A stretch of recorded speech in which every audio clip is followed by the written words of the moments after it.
Hello students, welcome to my YouTube family. আজকে কিন্তু তোমাদের সামনে একটা গুরুত্বপূর্ণ ভিডিও শেয়ার করব। সেই ভিডিওটি হলো ক্লাস 10 লাইফ সায়েন্স, অর্থাৎ ক্লাস 10 এর লাইফ সায়েন্স বই থেকে আমি শেয়ার করব।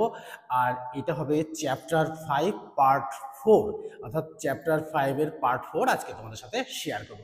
শেয়ার করার আগে আমি বলবো যে আমি আজকে এই দুলাল চন্দ্র সাঁতরা জীবন বিজ্ঞান ও পরিবেশ পরিচয় চৌধুরী ভট্টাচার্য অ্যান্ড সাঁতরা এই বই থেকে তোমাদের সামনে শেয়ার করব। যাদের কাছে এই বইটা আছে তারা তো অবশ্যই এই বইটা নিয়ে বের করে বসবে, আর যাদের কাছে এই বইটা নেই তারা চ্যাপ্টার 5 এর এই বই থেকে চ্যাপ্টার 5টা বের করে নিয়ে বসবে। অর্থাৎ এই চ্যাপ্টার 5-এ পরিবেশ, তার সম্পদ এবং তাদের সংরক্ষণ, এইখান থেকে আমি আজকে তোমাদের সামনে শেয়ার করব। আজকের টপিকগুলো আমি এখানে লিখে রেখেছি। আজকের টপিকগুলো হলো জীব বৈচিত্র্যের হ্রাস, 2 নম্বর হচ্ছে সুন্দরবনের পরিবেশগত সমস্যা, 3 নম্বর টপিক হলো জীব বৈচিত্র্যের সংরক্ষণ। এর উপর থেকে কিন্তু আজকে শেয়ার করব।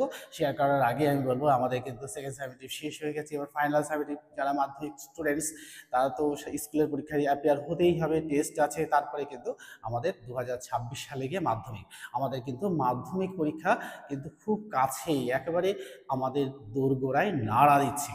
তাই আমি বলবো যে আগে থেকে যদি আমরা এই প্রিপারেশনগুলো নিয়ে রাখি তাহলে কিন্তু আমাদের খুব সুবিধা হবে। এই সুবিধাটা লাভের জন্যই কিন্তু আজকের এই গুরুত্বপূর্ণ ভিডিও। তো দেখো, আমি এখানে পাই টু পাই করব এবং তার থেকে বিশ্লেষণ করব। যেই জায়গা থেকে আমার বিশ্লেষণ করার প্রয়োজন, অর্থাৎ যেগুলো তোমাদের একটু বোঝার অসুবিধা, সেই জায়গা থেকে তোমাদের সামনে শেয়ার করব।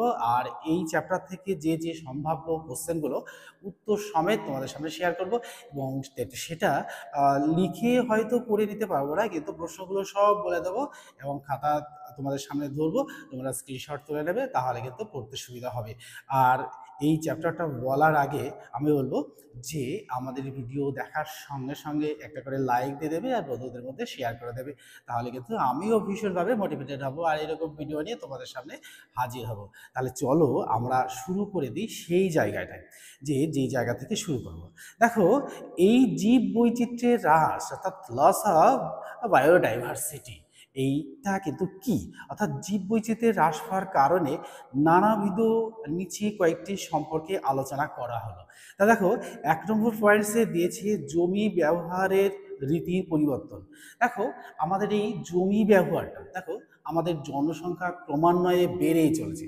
এই জনসংখ্যার চাপে পড়ে কিন্তু জমি অধিগ্রহণ করাই হচ্ছে, অর্থাৎ জমি যদি আমরা আমাদের থেকে চলে যায় তাহলে কি সমস্যা হচ্ছে। দেখো, জনসংখ্যা বৃদ্ধির কারণে জমির ব্যবহারের রীতি পরিবর্তন হচ্ছে, তার ফলে বন্যপ্রাণীদের বাসস্থান ধ্বংস হয়ে যাচ্ছে।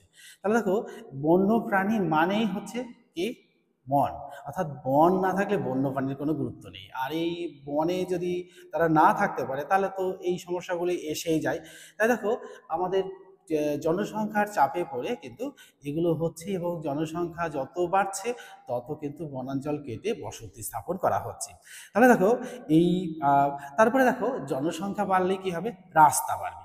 এই রাস্তা যদি বাড়ে তাহলে জনসংখ্যা বাড়লে রাস্তা বাড়বে, জনসাধারণের চলার জন্য রাস্তা লাগবে, সেটা কিন্তু এখানে গুরুত্বপূর্ণ ভূমিকা নিচ্ছে। আবার দেখো, যদি জনসংখ্যা বাড়ে রাস্তাঘাটও থাকে তাহলে কিন্তু শিল্প, অর্থাৎ শিল্প কারখানা তৈরি করতে গেলে কিন্তু অনেক জমি দরকার আছে। তাহলে শিল্প কারখানা তৈরি করতে জমির দরকার আছে, শ্রমিক আছে, রাস্তাঘাট আছে, তাহলে তো সেই শিল্প কারখানা তো তৈরি হবেই। আর থাকো স্থাপন, সেই জমি অধিগ্রহণ করে সেখানে কিন্তু বৃহৎ শিল্প কারখানা গড়ে তোলা হচ্ছে। এবার দেখো 2 নম্বর পয়েন্ট হচ্ছে শিকার এবং চোরা শিকারী।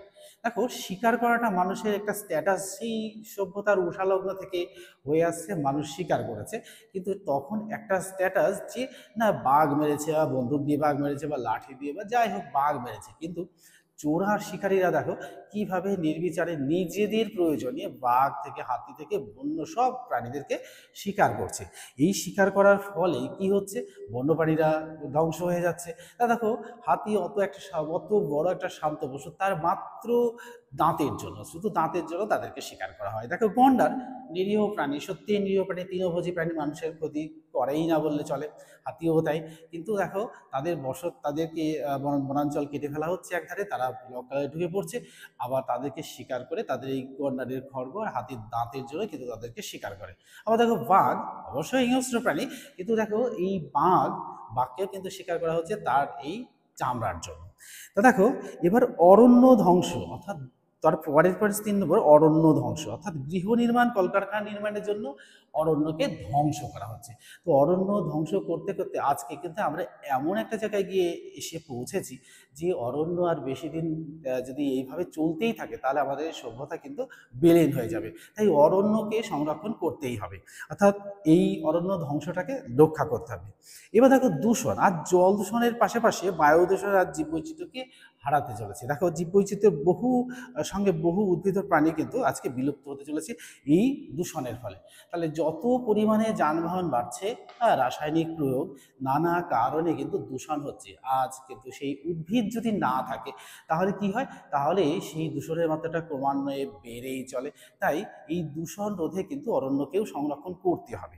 তারপরে দেখো অতি ব্যবহার, অর্থাৎ উদ্ভিদের গাছ থেকে, অর্থাৎ উদ্ভিদ কেটে আমরা কি করছি, অতি ব্যবহার, অর্থাৎ আমাদের জ্বালানি থেকে শুরু করে আসবাবপত্র তৈরি থেকে শুরু করে বিভিন্ন প্রকারের আসবাবপত্র, দ্যাট মিনস চেয়ার টেবিল, এগুলো জানলা দরজা, এগুলো গৃহ নির্মাণের কাজে লাগছে, নানান কাজে কিন্তু আমরা এই উদ্ভিদকেই ধ্বংস করে ফেলছি, অর্থাৎ এই ব্যবহারটা অতিমাত্রায় করে ফেলছি। তাই অরণ্য কিন্তু ধ্বংসের মুখে। আবার দেখো তারই সাথে সাথে কি আছে, প্রাকৃতিক দুর্যোগ, অর্থাৎ এই জীববৈচিত্র্য হ্রাসের অন্যতম কারণ হলো এই ঝড়, বন্যা, ভূমিকম্প, সুনামি, সাইক্লোন। আজকে দেখো এই বছরটাই দেখো না কতগুলো সাইক্লোন হলো। এই সামুদ্রিক সাইক্লোনের ফলে সমুদ্র তীরবর্তী যে বনাঞ্চলগুলো আছে সেগুলো ধ্বংসের মুখে। তারপর হচ্ছে ভূমিকম্পের ফলে ধস নেমে অনেক অঞ্চলে কিন্তু এই উদ্ভিদগুলোকে নষ্ট হয়ে যাচ্ছে। তারপরে কি হচ্ছে, ঝড় আসছে, ঝড়ের ফলে কিন্তু গাছপালা ভেঙে নষ্ট হচ্ছে। তারপরেও কিন্তু বন্যা। আজকে দেখো এই মুহূর্তে দেখো আমরা ওয়েস্ট বেঙ্গলে বসবাস করছি, কিন্তু দেখো ওয়েস্ট বেঙ্গলের চারিধার দিয়ে কিন্তু বন্যায় জলে প্লাবিত হয়ে রয়েছে এবং উদ্ভিদগুলো সাথে সাথে ফসল নষ্ট হচ্ছে, উদ্ভিদ নষ্ট হচ্ছে। এবার এই কারণগুলোর সাথে সাথে আরও দেখো পরের পৃষ্ঠাতে আরও কারণ রয়েছে দাবানল। তো দাবানল কথাটা আমরা আগে থেকেই জানি যে ছোটবেলা থেকেই পড়েছি দাবানল। এই দাবানলটা কি? দাবানলটা হলো বনে আগুন লেগে যায়, এই বনের আগুনকেই এক কথায় দাবানল বলে। তাহলে এই দাবানলটা কি কারণে হয়? দাবানলটা হয় অর্থাৎ গাছে গাছে ঘষা লেগে, বাজ পড়ে, বিভিন্ন কারণে পাথর গড়িয়ে, পাথরের উপর পাথর পড়তে পড়তে, গড়াতে গড়াতে একসময় দপ করে সেটা জ্বলে যায়। অর্থাৎ সেই 3-4টে কারণের ফলে কিন্তু দাবানল হচ্ছে। আবার কি হচ্ছে, মানুষের ব্যবহার, অর্থাৎ মানুষ আগুনটাকে অপব্যবহার করছে। দেখা গেল যে তারা বনে হয়তো কোনো কারণে থেকেছে বা রান্নাবান্না করেছে, সেখানে সেই তাদের উনুনে জ্বালানো আগুন থেকেও কিন্তু দাবানল সৃষ্টি হতে পারে। তাই আমি বলবো যে এই দাবানলের কারণে কিন্তু বনাঞ্চল আজকে ধ্বংসের মুখে। আজকে আমাদের আশেপাশে যেগুলো বাড়িগুলো দেখছি তার আশেপাশে আগুন লাগলে, দেখো একটা বাড়িতে আগুন লাগলে তার আশপাশ অঞ্চল অনেক জায়গাটায় কিন্তু কি হয়, পুড়ে ছারখার হয়ে যায়। আর দাবানল কিন্তু সেটা হয় না। দাবানল কিন্তু এক ধার থেকে গাছপালা বনাঞ্চল পুড়তে পুড়তে চলে যায়। সেই দাবানল কিন্তু তাও এখন সরকারি বিভিন্ন প্রযুক্তি ব্যবহার করে এই দাবানলটাকে আটকানো গেছে, কিন্তু অতিমাত্রায় দাবানল হলে পরে কি হচ্ছে, বনাঞ্চল ধ্বংস হয়ে যেতে পারে।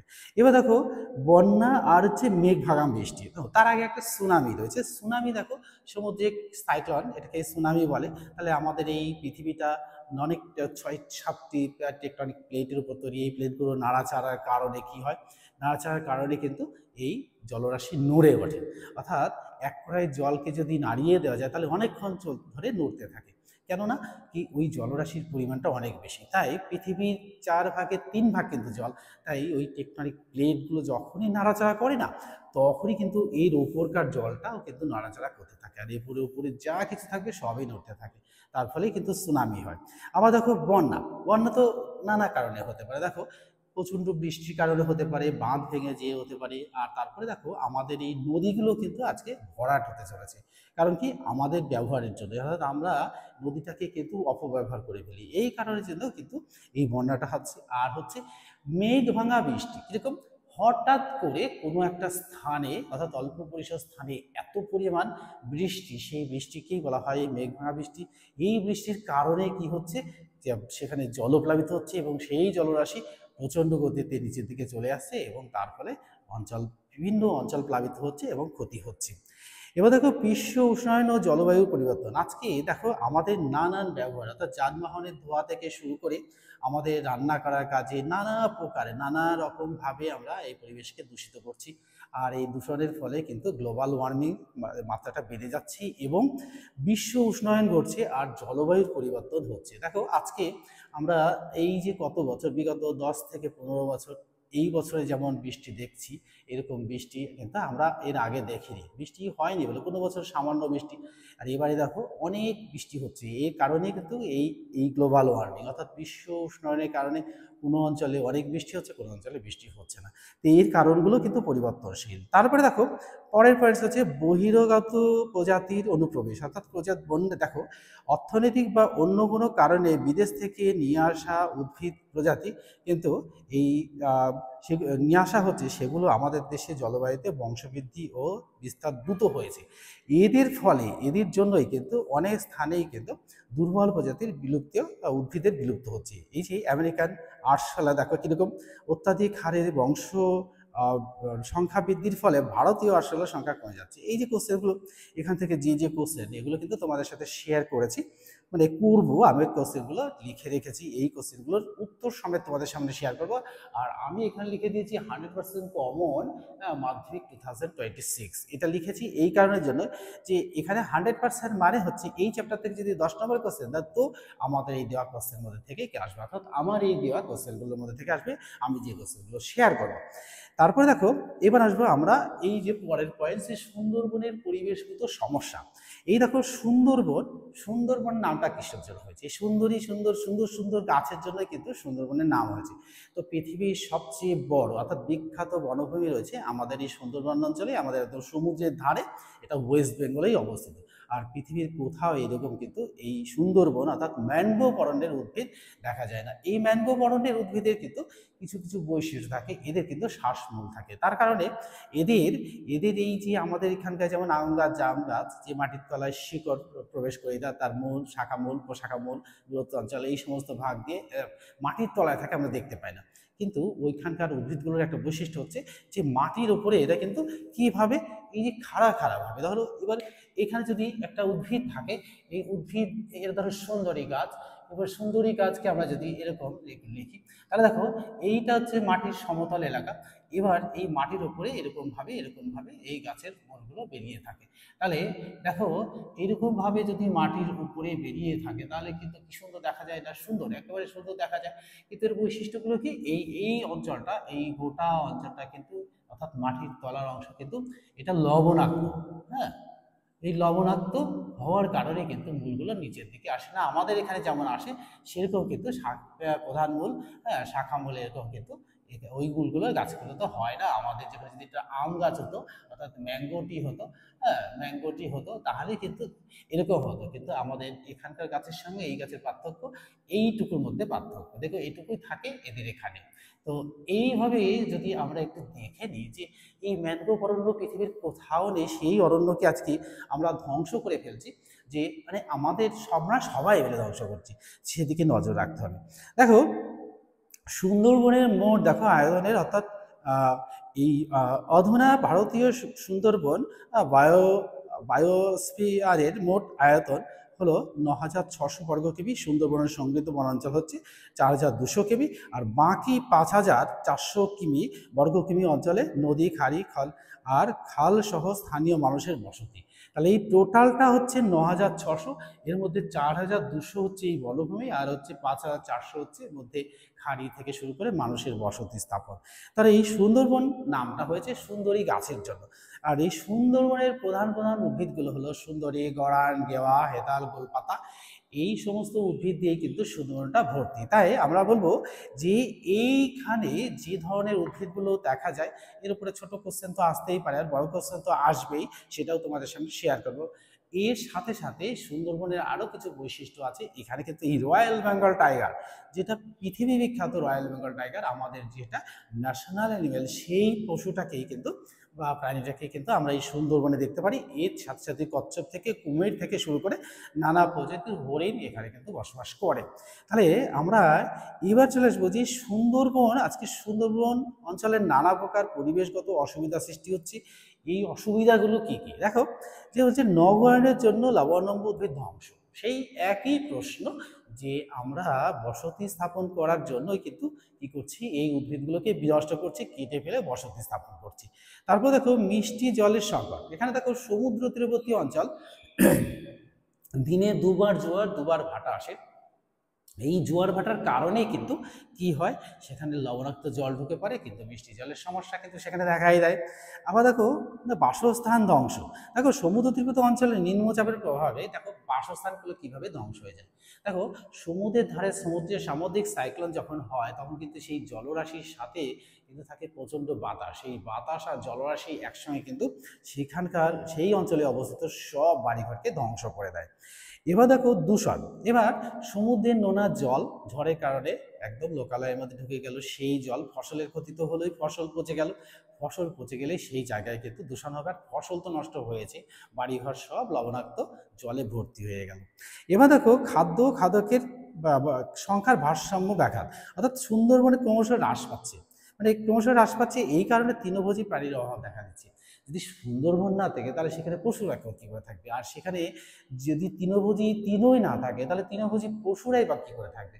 আর এই তৃণভোজী পশু যেখানে থাকবে সেখানে কিন্তু মাংসাশী পশুদের থাকাটা স্বাভাবিকই, কারণ কি মাংসাশী পশুরা ওই তৃণভোজী প্রাণীদের খেয়ে বেঁচে থাকে। আজকে যদি সেই জায়গাটাই অর্থাৎ তৃণটাই যদি নষ্ট হয়ে যায় তাহলে কিন্তু তৃণভোজী প্রাণী ধ্বংস হচ্ছে, আর যারা মাংসাশী প্রাণী তারাও কিন্তু খাদ্যের অভাবে সেখান থেকে বিনষ্ট হচ্ছে। এই ফলে কি হচ্ছে, এই যে খাদ্যের ভারসাম্য নষ্ট হয়ে যাচ্ছে।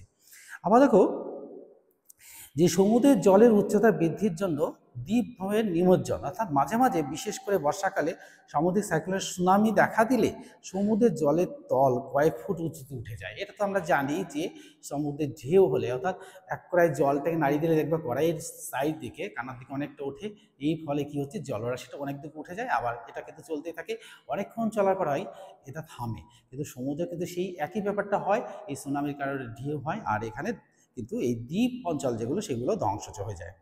তো দেখো এবার আসবো যে তার পরের পয়েন্টস, আমরা এই পয়েন্টসটা আলোচনা করেছি, এবার আলোচনা করব যে জীব বৈচিত্র্যের সংরক্ষণ।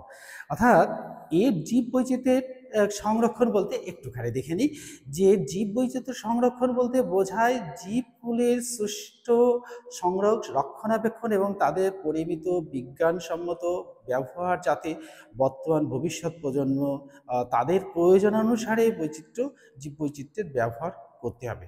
অর্থাৎ জীব আছে এবং থাকবে, কিন্তু আমাদের এই পরিবেশ সবাই থাকবো, পরিবেশের সমস্ত প্রাণীরা থাকবো, এবং সেই সমস্ত প্রাণীদের সাথে সাথে আমরাও আছি। আমরা কিন্তু সেই জীব বৈচিত্র্যটা যাতে রক্ষা করা যায় তার দিকেও নজর দিতে হবে। এই উদ্ভিদ প্রাণী আর আমরা এরা সবাই মিলে কিন্তু জীব বৈচিত্র্যের সংরক্ষণ রক্ষা করতে হবে। তো আমরা যদি এই উদ্ভিদ বা প্রাণীদের ধ্বংস করে ফেলি তাহলে এই জীব বৈচিত্র্যের সংরক্ষণ কিন্তু হবে না। তো দেখো ইন সিটু সংরক্ষণ, ইন সিটু কনজারভেশন, প্রাকৃতিক বাসস্থান এবং অর্থাৎ নিজস্ব পরিবেশ জীব বৈচিত্র্য সংরক্ষণকে ইন সিটু সংরক্ষণ বলে। আর দেখো এই জাতীয় উদ্যান অভয়ারণ্য সংরক্ষিত বন, এটা কিন্তু বা এই বায়োস্ফিয়ার রিসার্চ এর মাধ্যমে ইন সিটু সংরক্ষণ করা হয়। দেখো সুবিধা, দেখো এই বিবর্তনের ধারা অক্ষুণ্ণ থাকে, বৃহৎ অঞ্চল জুড়ে জীবেরা চলাফেরা করতে পারে যদি আমরা এটা করতে পারি, অর্থাৎ এটা অভয়ারণ্য সংরক্ষিত বন যদি করতে পারি তাহলে আমাদের স্বাধীনভাবে, যেমন হচ্ছে আমরা যদি কোনো একটা ভাড়া বাড়িতে থাকি তাহলে কিন্তু আমাদের স্বাধীনতা ক্ষুণ্ণ হয়, কিন্তু সেখানে যদি আমরা নিজের বাড়িতে থাকি, নিজের স্বাধীন, নিজের এলাকা, নিজের বাড়িতে অনেকটা পরিসর জায়গাতে থাকি, তাহলে আমরা স্বাধীনভাবে বসবাস করতে পারি। ঠিক জীবেরাও খাঁচার মধ্যে থেকে রাখাচ্ছে, তাদেরকে যদি একটা সংরক্ষিত জায়গা রাখা যায় যেখানে তারা স্বাধীনভাবে করতে পারে, এইরকম একটা জায়গা রাখলে কিন্তু তার সুবিধাগুলো পাওয়া যাবে, তারা স্বাধীনভাবে বাঁচতে পারবে, বংশ বিস্তার করতে পারবে এবং জীববৈচিত্র্যটাকে ধরে রাখতে পারবে। এবার চলে আসবো আমরা পরের পাতাতে যে অসুবিধা, প্রতিটি জীবের পৃথকভাবে যত্ন নেওয়া সম্ভব হয় না, এটা ঠিক। তো সবল জীবদের দ্বারা দুর্বল জীবেরা আক্রান্ত হতে পারে। দেখো মানে সভ্যতার উষালগ্নতে দেখেছি যারা দুর্বল তাদেরকে কিন্তু সবলরা অত্যাচার করে, সেই দাস প্রথা দেখেছি। দেখো দাসেদের কি অবস্থা, সেই অবস্থা থেকে তারা তো কাটিয়ে উঠেছে, কিন্তু আমি বলবো যে সবলরা সবসময় দুর্বলকেই কিন্তু আক্রমণ করে, সেই জন্য এখানে কিন্তু একটা সবল আর জীবীদের দ্বারা মানে দুর্বল জীবীরা আক্রান্ত হচ্ছে, এটা কিন্তু হয়েই যাচ্ছে। এবার দেখো, এই জাতীয় উদ্যান অর্থাৎ প্রাকৃতিক সৌন্দর্যময় যেসব স্থানে সব রকম গাছপালা ও বন্যজীবীরা নিজস্ব পরিবেশ, জাতীয় সংবিধান প্রণীত আইন অনুসারে কেন্দ্রীয় সরকারের নিজস্ব তত্ত্বাবধানে সংরক্ষিত হয়, তাদের কিন্তু আমরা এই জাতীয় উদ্যান বা ন্যাশনাল পার্ক বলি। এবার এই ন্যাশনাল পার্ক তৈরি করলে কি হবে, এটা জাতীয় উদ্যান তৈরি করলে কি হবে। জাতীয় উদ্যান আমরা জেনেছি, কিন্তু এটা তৈরি করতে গেলে কি কি হবে দেখো, বৈশিষ্ট্যগুলো লক্ষ্য করা যাবে। দেখো, ভারত সরকার এই আইন দ্বারা সরকারের এই আইন দ্বারা নিয়ন্ত্রিত হয়। এটি কিন্তু IUCN দ্বারা নির্দেশিত ক্যাটাগরি। আর এই প্রাকৃতিক সংরক্ষিত বনাঞ্চলের মধ্যে পড়ে আয়তনের দিক থেকে দ্বিতীয় বৃহত্তম বনাঞ্চল। এই বায়োস্ফিয়ার রিসার্চের পরে অনুমতি সাপেক্ষ পর্যটন ও গবেষণা করা যেতে পারে। আর চোরা শিকারী কাঠের চোরা কারবারি সম্পূর্ণ বন্ধ করা যেতে পারে। উদাহরণ হিসাবে দেখো, আমরা তৈরি করেছি যে পশ্চিমবঙ্গের গরুমারা জাতীয় উদ্যান, জলদাপাড়া জাতীয় উদ্যান 2012, উত্তরাখণ্ডের করবেট যা ভারতের প্রথম জাতীয় উদ্যান। এখান থেকে কিন্তু ছোট ছোট কোশ্চেন আমি তোমাদের সাথে শেয়ার করব। এই ভারতের প্রথম জাতীয় উদ্যান 1936 সাল, মধ্যপ্রদেশের কিন্নার শিবপুর। এছাড়াও সিংহলীলা কর্ণাটকের বদ্দিপুর, অসমের কাজিরাঙ্গা, গুজরাটের গির হলো জাতীয় উদ্যান। আর সংরক্ষিত প্রাণী গরুমারা দেখো কি কি প্রাণী সংরক্ষণ করা হয়েছে। সংরক্ষণ করা হয়েছে একশৃঙ্গ গন্ডার, গাউর, সিংহলীলা, রেড পান্ডা, বাকিং ডিয়ার আর পাঙ্গলীয়। এই ধরনের প্রাণীদেরকে এখানে কিন্তু সংরক্ষণ করা হচ্ছে। আর অভয়ারণ্যে দেখো, রাজ্য সরকারের দ্বারা নিয়ন্ত্রিত যে সংরক্ষিত অঞ্চলে গাছপালার সঙ্গে বিশেষ কোনো বন্য প্রজাতি রক্ষণাবেক্ষণের ব্যবস্থা আছে, তাকেই কিন্তু কি বলা হয়, অভয়ারণ্য বলে। এই অভয়ারণ্য থাকলে এখানে কিন্তু কি হয়, এটি রাজ্য সরকার দ্বারা নিয়ন্ত্রিত হয়। আর IUCN দ্বারা নির্দেশিত ক্যাটাগরি প্রভৃতি প্রাকৃতিক সংরক্ষিত বনাঞ্চলের মধ্যে পড়ে। আর উদাহরণ হিসাবে এবার দেখো, আমরা আমাদের কাছেই একদম দেখেছি কি না, পশ্চিমবঙ্গের বেথুয়া ডহরি অর্থাৎ রায়গঞ্জের কোলেক বার্ড স্যাংচুয়ারি, সজনেখালি, চাপড়ামারি ও উড়িষ্যার চিল্কা হ্রদ বার্ড স্যাংচুয়ারি। দেখো, এই উড়িষ্যায় যে আমরা যদি যাও বা আমাদের যদি পশ্চিমবঙ্গের একেবারে বেথুয়া ডহরি আমাদের নদিয়ার কাছাকাছি, একদম নদিয়ার কাছাকাছি মানে একদম নদিয়ার ঘাটে, সে নদিয়ার মধ্যেই কিন্তু বেথুয়া ডহরি পড়ে একদম শেষ মাথার দিকে। এইখানে দেখো আমাদের তৈরি করা বনভূমি। তো এখানে অভয়ারণ্য তৈরি করার কারণই হচ্ছে যে এখানে কিছু প্রাণী তারা স্বাধীনভাবে বসবাস করে। তো সেখানে অনেক বড় বড় প্রাণী নেই, হরিণ, শিয়াল থেকে বেজি, বানর, বন বিড়াল, বিভিন্ন প্রকার পাখি এখানে বসবাস করে, আমরা দেখে এসেছি। তবে ভালো এটা রাখা দরকার, অর্থাৎ এই ধরনের অভয়ারণ্য তৈরি করলে সেখানে কিন্তু বন্যপ্রাণীদের সংরক্ষণ করে রাখা যাবে। এবার দেখো, সংরক্ষিত বনাঞ্চল অর্থাৎ রিজার্ভ ফরেস্ট, এটা কারা সংরক্ষণ করে? এটাও করে রাজ্য সরকার নিয়ন্ত্রণাধীন যে অরণ্যের সাধারণের প্রবেশ নিষেধ, অর্থাৎ আমরা সেখানে প্রবেশ করতে পারবো না, কিন্তু গবেষণার অনুমতি সাপেক্ষে প্রবেশ করা যায়, তাকেই বলবো সংরক্ষিত বন। সে বনে কিন্তু আমরা স্বাধীনভাবে গেলাম আর এলাম, এটা কিন্তু হবে না। এর বৈশিষ্ট্যগুলো কি লক্ষ্য করা যাবে দেখো, এটা কিন্তু রাজ্য সরকার বন দপ্তরের দ্বারা নিয়ন্ত্রিত। আর ইন্ডিয়ান ফরেস্ট অ্যাক্ট অনুযায়ী প্রাণী শিকার ও গাছ কাটা নিষিদ্ধ। এটি IUCN দ্বারা নির্দেশিত ক্যাটাগরি। আর 6 প্রকৃতির অর্থাৎ 6 নম্বর প্রকৃতির সংরক্ষিত বনাঞ্চলের মধ্যে এটা পড়ে। আয়তনের দিক থেকে এটি প্রায় অভয়ারণ্যের সমকক্ষ, অভয়ারণ্য যতটা ঠিক ততটাই। আর সমগ্র এলাকা বনরক্ষী দিবারাত্র প্রহরারত থাকে, অর্থাৎ সেখানে যেমন হচ্ছে বাড়ির প্রহরাদার থাকে, ঠিক তেমনই কিন্তু বনাঞ্চলে কিন্তু প্রহরাদার থাকে। উদাহরণ হিসাবে দেখো, পশ্চিমবঙ্গের বৈকুণ্ঠপুর, অন্ধ্রপ্রদেশের কোন্দাপাল্লি সংরক্ষিত প্রাণী এখানে কি কি থাকে দেখো, বৈকুণ্ঠপুর থাকে হাতি, আর কোন্দাপল্লী চিতাবাঘ, বন্য কুকুর এবং সম্বর হরিণ। এই প্রাণীগুলোকে কিন্তু আমরা হারাতে বসেছি। তো এই প্রাণীগুলোকে সংরক্ষণ করার জন্যই কিন্তু এই সংরক্ষিত বনাঞ্চল দরকার। এই সংরক্ষিত বনাঞ্চল থাকলে পরে কি হয়, আমাদের যে বিলুপ্ত প্রায় প্রাণীগুলোকে তাদেরকে সেখানে সংরক্ষণ করে রাখা যাবে। তাহলে আমরা আজকে এইটুকুই পড়বো। আর এখান থেকে যে যে কোশ্চেনগুলো আমি খাতায় বলবো, কোশ্চেনগুলো সব বলে নেব। তারপরে কোশ্চেনগুলো বলার পর তোমাদের সামনে এরকম করে খাতার এটা ধরবো এবং তোমরা সেখান থেকে স্ক্রিনশট তুলে নেবে পার্ট পার্ট করে, তাহলে কিন্তু খুব সুবিধা হবে তোমাদের পড়তে। আর 2026 সালে যারা মাধ্যমিক দেবে এবং ফাইনাল সামেটিভ যেটা স্কুল থেকে হবে বা টেস্ট পরীক্ষায়, সব প্রস্তুতি কিন্তু এই চ্যাপ্টার থেকে এর মধ্যে থাকবে আসবে। তো আমি এখানে 100% লেখার উদ্দেশ্যই হচ্ছে যে এখান থেকে যে কোশ্চেনগুলো দেখবে তার 100%টাই আমরা এখান থেকে পাবো, মানে এখান থেকেই 100 নম্বর নয়, এখান থেকে যদি 10% দেয় 10%, মানে আমাদের 10% নাম্বারটা কিন্তু এখান থেকে পেয়ে যাবো এই চ্যাপ্টার থেকে আমাদের দেওয়া কোশ্চেন, অর্থাৎ আমার দেওয়া কোশ্চেন থেকে। তাহলে সেই কোশ্চেনগুলো তোমাদের সামনে আমি শেয়ার করবো। দেখো আমি খাতায় সেই কোশ্চেনগুলো লিখে রেখেছি, কোশ্চেনগুলো একটু একটু করে পড়বো। যে আমরা আজকে আলোচনা করছি কি পরিবেশ, তার সম্পদ এবং তাদের সংরক্ষণ, এই চ্যাপ্টার থেকে, অর্থাৎ পার্ট 4 চ্যাপ্টার 5 থেকে। দেখো আমি প্রশ্নগুলো সব কটাকে বলে নেব, দেখো তার উত্তর বলে নেব, উত্তর বলার সাথে সাথেই কিন্তু আমি শেষ যেই হয়ে যাবে তখনই এই 20টা কোশ্চেন তোমাদের সামনে শেয়ার করবো। 3টে বড় কোশ্চেন, মাঝে মাঝে দু নম্বর কোশ্চেন এবং এমসিকিউ কোশ্চেন, যেটা ফিল আপ বা টিক দ্য কারেক্ট অ্যান্সার আসতে পারে বা একেবারে সরাসরি কোশ্চেন অ্যান্সার আসতে পারে, যে 1 নম্বর করে। দেখো কোন বনভূমিকে পৃথিবী গ্রহের ফুসফুস বলা হয়, অর্থাৎ অ্যামাজন রেইন ফরেস্টকে পৃথিবী গ্রহের ফুসফুস বলা হয়। তারপর দেখো 2 নম্বর কোশ্চেন, বিশ্ব উষ্ণায়নের প্রধান কারণ কি? এটাকে আমি ঘুরিয়েও ধরতে পারি, তাহলেও কিন্তু দেখা যাবে। দেখো বিশ্ব উষ্ণায়নের প্রধান কারণ কি, অর্থাৎ গ্রিন হাউস গ্যাস। 3 নম্বর কোশ্চেন, দেখো ভারতীয় আরশোলা কমে যাওয়ার প্রধান কারণ কি, অর্থাৎ আমেরিকার আরশোলার অতিমাত্রায় বেড়ে যাওয়ার ফলেই কিন্তু ভারতীয় আরশোলারা কমে যাচ্ছে। 4 নম্বর দেখো সুন্দরবনের নামকরণের প্রধান কারণটা কি, অর্থাৎ অতিমাত্রায় সুন্দরী গাছের প্রাচুর্যের জন্যই এই নামকরণ করা হয়েছে। 5 নম্বর দেখো ভারতীয় সুন্দরবনের বায়োস্ফিয়ারের মোট আয়তন কত, প্রায় 9600 বর্গ কিমি। সুন্দরবনে সংরক্ষিত বনাঞ্চলের পরিমাণ কত, দেখো প্রায় 4200 বর্গ কিমি। এটা কিন্তু একদম স্ক্রিনশট এরকমই ভাবে তুলে নিতে পারো সুন্দরভাবে, তাহলে কিন্তু তোমাদের পড়তে সুবিধা হবে। এবার তার চলে যাব পরের পাতায়, যে কোশ্চেন নাম্বার 7, অর্থাৎ সুন্দরবনের প্রধান উদ্ভিদগুলি কি কি।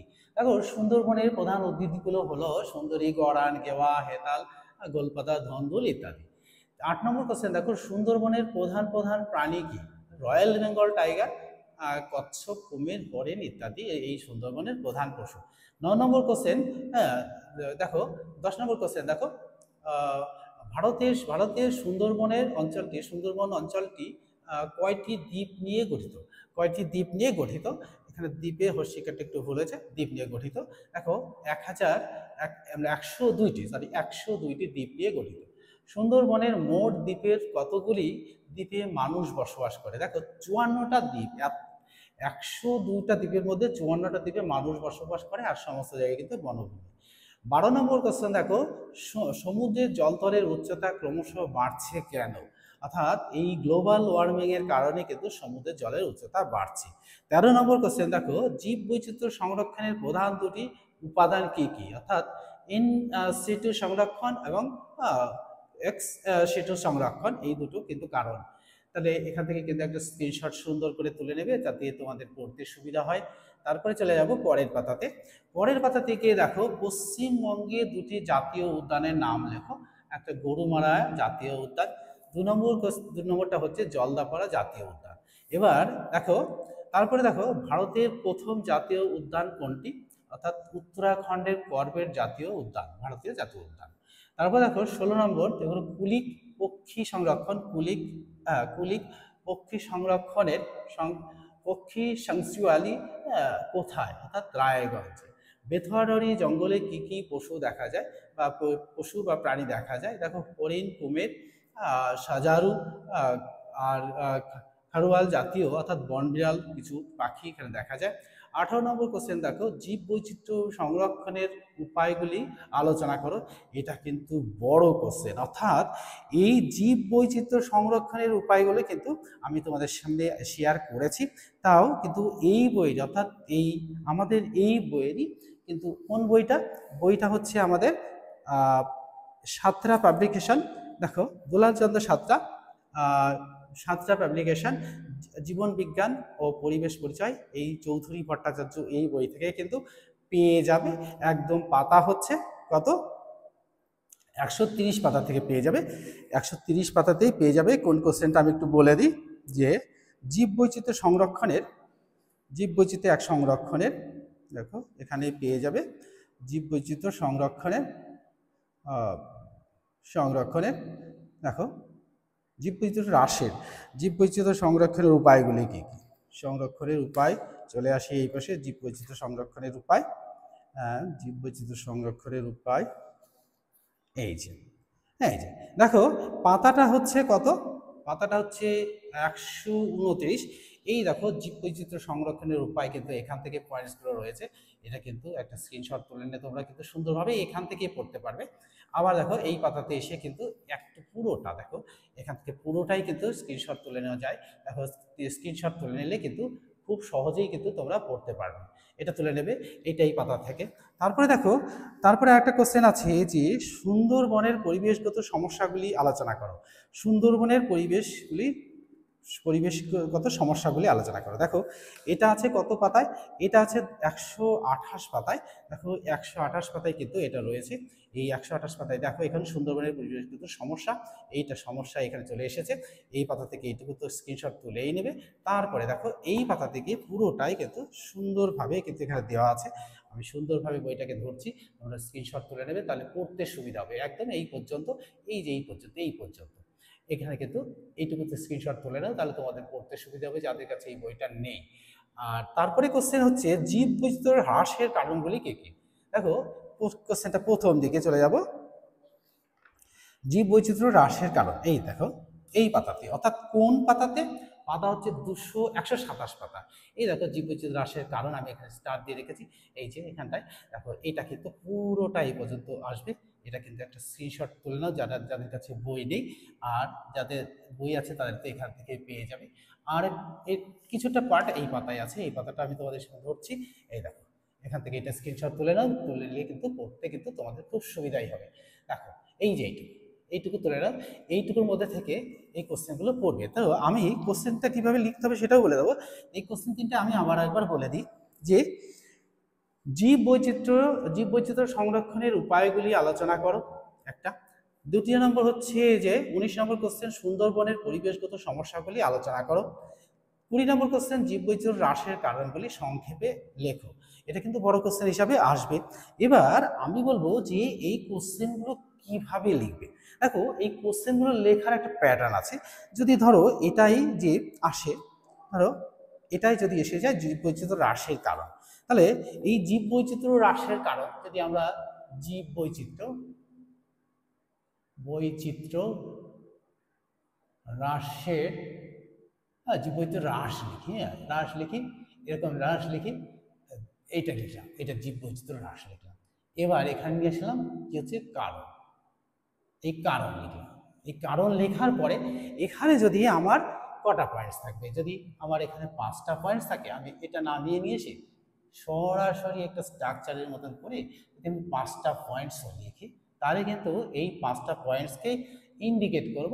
তাহলে দেখো প্রত্যেকটা লাইনের এগেনস্টে যদি এখানে ধরো দিয়ে যে কারণ, দেখো 1 নম্বর কারণ দিকে অরণ্য ধ্বংস, যদি এরকম দিয়ে দিয়ে দূষণ, এটা ধরো দূষণ দিলাম, এই দূষণের এগেনস্টে বা অরণ্য ধ্বংস, এটা 2 নম্বর পয়েন্টে অরণ্য ধ্বংস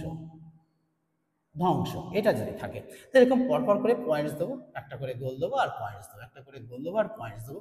পয়েন্টস দিয়ে পয়েন্টসের এগেনস্টে যদি আমি প্রত্যেকটা পয়েন্টের এগেনস্টে যদি আমি 2 থেকে 2.5টা লাইন এরকমভাবে লিখি, তো আমি শুরু করছি এখান থেকে, পরের লাইনটা ঠিক এইখান থেকে শুরু করবো, এখানে 2টো লাইন বা 3টে লাইন আমি এরকম লিখে গেলাম, লিখে গিয়ে মোটামুটি আমি এখানে শেষ করলাম, আর এখানে পয়েন্টস দিলাম 200, এটা 200 থেকে এখান থেকে শুরু করলাম, এই পয়েন্টসে লেখা শুরু করলাম।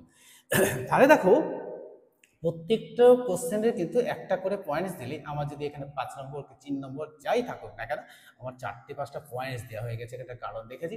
এক্সামিনার সাধারণত কি হবে, এইটা দেখে, চিত্রটা দেখে, বা এটা জীববৈচিত্র্য হ্রাস, তার কারণ 5টা, বা সুন্দর, এটাও সুন্দর বুঝিয়ে দিয়েছে, বা এইগুলো প্রত্যেকটা পার্ট করে দেওয়া হয়েছে।